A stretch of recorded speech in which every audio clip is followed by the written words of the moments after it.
Inilah jalur paling angker di Indonesia, paling ditakuti para sopir truk. Inilah jalur paling angker di Indonesia. Para sopir pun memilih untuk menghindari, terutama mereka yang tak punya pengalaman. Angker di sini bukan karena jalur tersebut banyak hantunya, melainkan karena banyak pungli. Aksi pungutan liar atau pungli hingga saat ini masih kerap menyasar sopir truk di Indonesia. Bahkan oknum pungli biasanya punya markas atau pos penjagaan khusus untuk menghentikan sopir truk agar memberikan jatah preman istilahnya. Ketua Asosiasi Pengusaha Truk Indonesia, Jateng Daerah Istimewa Yogyakarta, Bambang Wijanarko mengatakan, jalur Sumatera hingga saat ini masih menjadi lintasan yang paling menakutkan untuk sopir truk karena banyak oknum pelaku pungli.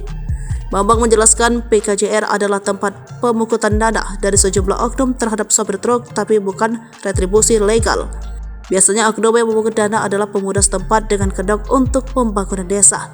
Tidak ada yang tahu dananya untuk apa, tapi kita tidak percaya untuk pembangunan desa, biasanya mereka untuk minum-minuman atau pesta, kata Bambang.